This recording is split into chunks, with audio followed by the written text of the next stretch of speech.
Hi everyone, welcome back to our maths classes with a new topic which is composite and inverse function, and here we are going to understand the basics, which is the another topic in our revision booklet. So let's get started. So here's a statement given. When a function is followed by another, the result is a composite function. Do you understand what does that mean? No, right? Okay, let's see what does that mean. It means we have, as per the function machine, we have an input and there is a function machine. Okay, let's say g here. Now this function machine is going to give you an output. Now here when we talk about the composite function, we have another function machine. So two function machine will give you another output. So this is what we call a composite function. Let's understand this with an example. So for example, you have been given gx is equal to 2x and f of x is equal to x plus 3. Then what are you supposed to do here? So you have been given the input to function machine and that is going to give you the output after using those two function machines. So my g is 2x and f of x is x plus 3, which means 2 is my input, which is going to multiply with the x, which is going to give me the output as 4, and then the function machine x plus 3, that 4 is going to again add it with the x plus 3 and the output will be 7. So this is how the composite function works. Let's understand more with the another example. So if x is the input, what are we supposed to do? X is my input. It means it is going to give me as a g of x. If I put that g of x in my function machine, which is f of x, the answer will be f of gx. So this is how the composite function machine works. Let's understand what does that mean more. So because here f of gx means do g first and then followed by the f. So my first function machine is g and then is the f. Always remember that. So in that case, if a function machine is given like this, f of x is x plus 3 and g of x is 2x, then my 2 is the input. I'll put that in my function machine. So 2 plus 3 is going to give me 5 as an output. Now that 5 is going to multiply with the 2 because that's my x value and the output will be 10, right?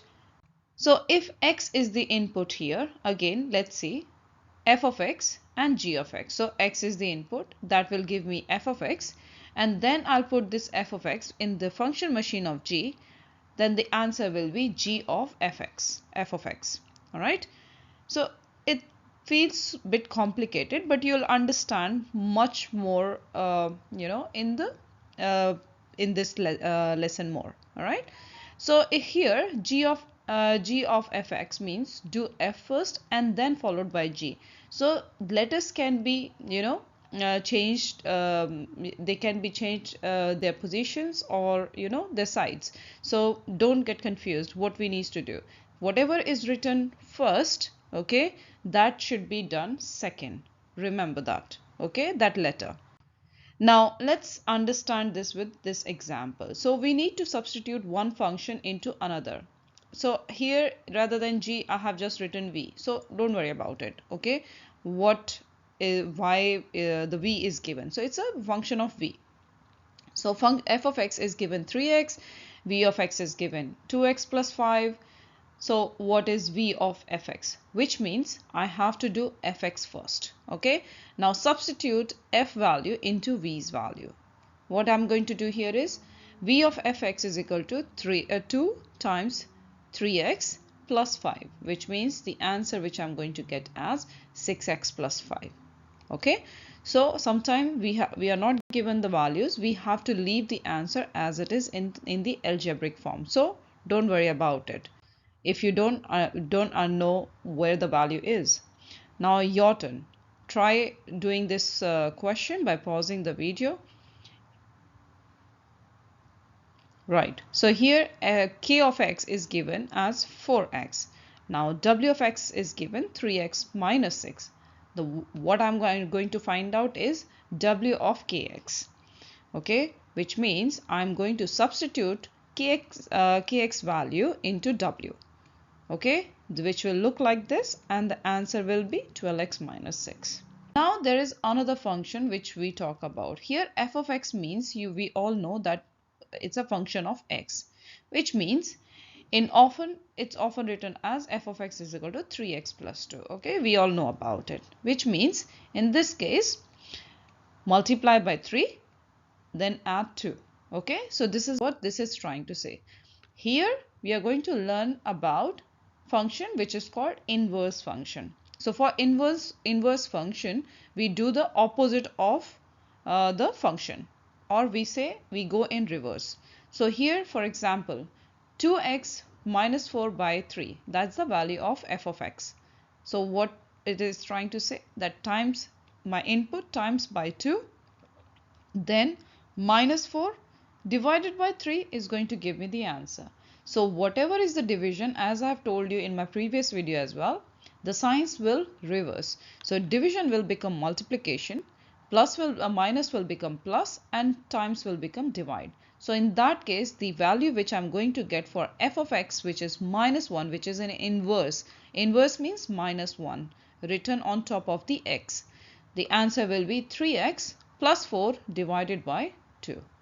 Okay, and this is how I found out my inverse function. Let's understand this more with this example. So we find the inverse function by putting the original function value equal to y and rearranging to make x the subject. All right, so what we're going to do here is we use the notation which is f minus 1 x for the inverse function. Remember that, like how you used to do it in trigonometry for SOHCAHTOA, okay, when you have to find out your angles.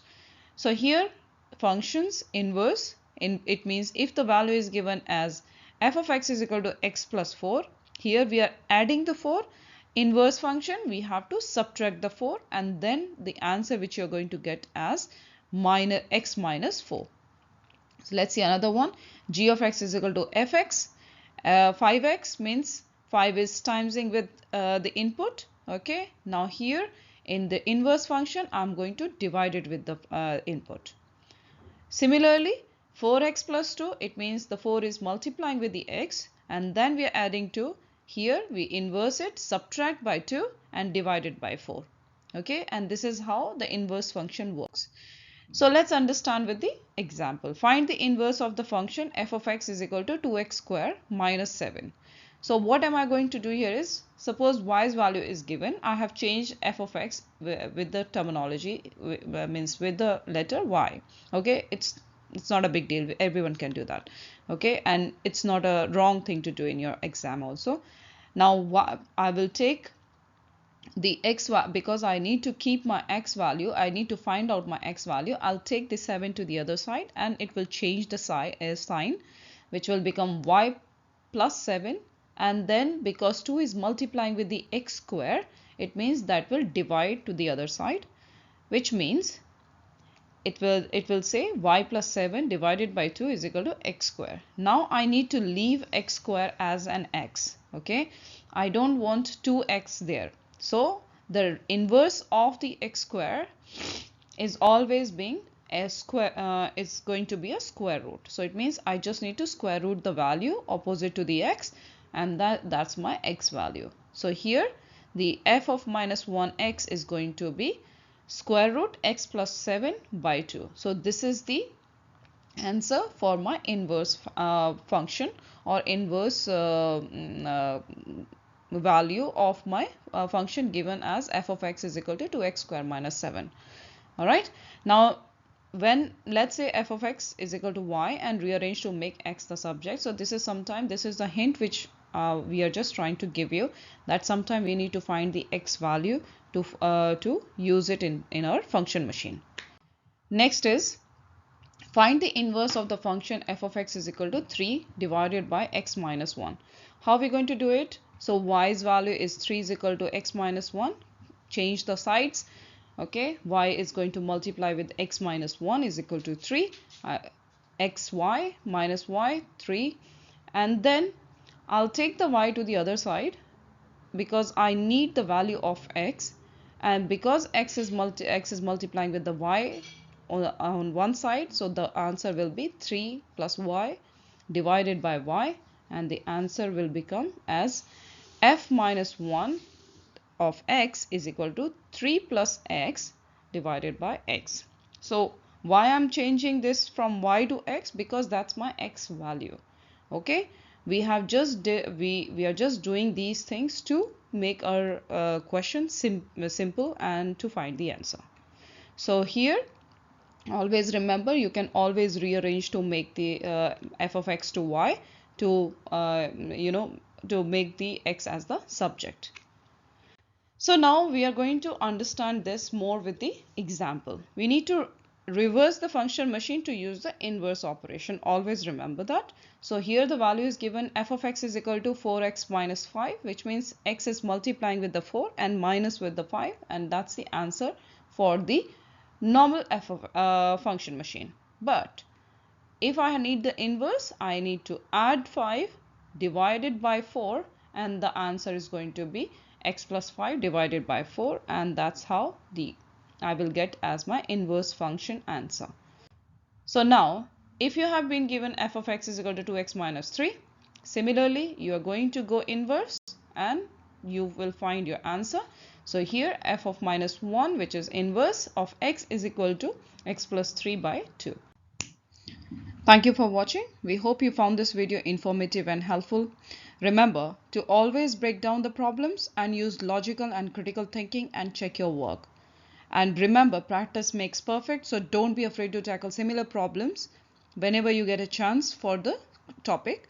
And if you have any further question or you need help with a specific problem, please don't hesitate to reach out to us, and you can always comment in the comment box wherever you you feel some help. And thanks again, and we'll see you in our next video.